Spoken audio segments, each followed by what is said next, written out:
युधिष्ठिर पांडु के 5 पुत्रों में सबसे बड़े थे। युधिष्ठिर को धर्मराज के नाम से भी जाना जाता है। युधिष्ठिर को उनके मानवीय गुणों के कारण ही धर्मराज का दर्जा दिया गया है।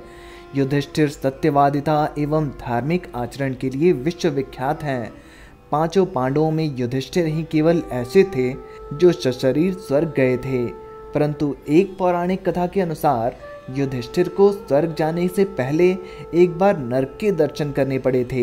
आखिर ऐसा क्या हुआ जिसके कारण धर्मराज युधिष्ठिर को नरक के दर्शन करने पड़े?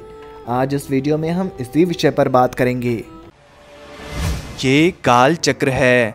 इस काल चक्र में मैं आप सबका अभिनंदन करता हूँ। दोस्तों, YouTube के बेल आइकन को बजाना ना भूलें हमारे लेटेस्ट अपडेट के लिए। महाभारत के युद्ध को समाप्त होने के कुछ सालों बाद ही विनाश की लीला शुरू होने लगी थी। श्री कृष्ण ने मानव देह को त्याग दिया था और वापस वैकुंठ में विराजमान हो गए थे। श्री कृष्ण के देह त्यागने के बाद पांडवों ने भी परलोक जाने का निश्चय किया। पांडवों ने अपना सारा राजपाट परीक्षित को सौंप दिया और परलोक जाने के उद्देश्य से हिमालय की ओर चल दिए। उनके साथ एक कुत्ता भी चल रहा था। हिमालय पार करने के बाद जब पांडव स्वर्ग की ओर प्रस्थान करने लगे, तब युधिष्ठिर को छोड़कर सभी एक एक करके मार्ग में ही गिरने लगे। अंत में जब केवल युधिष्ठिर रह गए तो देवराज इंद्र वहां आए और युधिष्ठिर से स्वर्ग चलने का आग्रह किया, परंतु युधिष्ठिर कुत्ते को साथ ले जाना चाहते थे।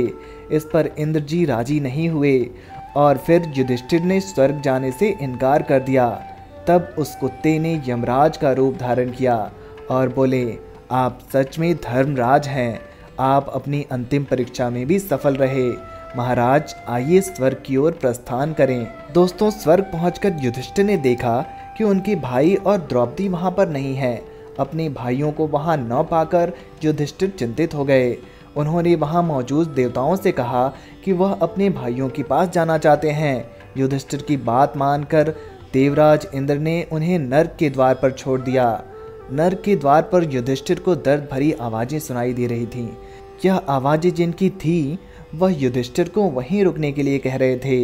युधिष्ठिर ने उनसे उनका परिचय पूछा तो उन्होंने भीम, अर्जुन, नकुल, सहदेव व द्रौपदी के रूप में अपना परिचय दिया। यह सुनकर युधिष्ठिर ने दूत से कहा कि तुम देवताओं के पास वापस लौट जाओ। यदि मेरे यहाँ रहने से मेरे भाइयों और पत्नी को सुख मिलता है तो मैं यहीं उनके साथ रहूँगा। देवदूत युधिष्ठिर की बात मानकर चला गया और उसने युधिष्ठिर के नरक में रहने के निर्णय को देवराज इंद्र को बता दिया। कुछ समय बाद देवराज इंद्र युधिष्ठिर से मिलने नरक पहुंचे। देवताओं के आगमन से सुगंधित हवा बहने लगी और मार्ग पर प्रकाश छा गया। देवराज इंद्र ने युधिष्ठिर से मिलकर उन्हें बताया कि महाभारत के युद्ध के समय उन्होंने छल से गुरु द्रोणाचार्य को उनकी पुत्र अश्वत्थामा की मृत्यु का यकीन दिलवाया था। इसी कारण तुम्हें छल से नरक के दर्शन करने पड़े। तुम्हारे भाई और पत्नी सभी स्वर्ग में ही तुम्हारी प्रतीक्षा कर रहे हैं। अब धर्मराज युधिष्ठिर की सारी शंकाएं दूर हो चुकी थीं। दोस्तों, धर्मराज युधिष्ठिर के विषय में हमारे द्वारा दी गई जानकारी आपको कैसी लगी हमें कमेंट बॉक्स में जरूर बताएं। वीडियो पसंद आई है तो वीडियो को लाइक और शेयर जरूर करें। धन्यवाद।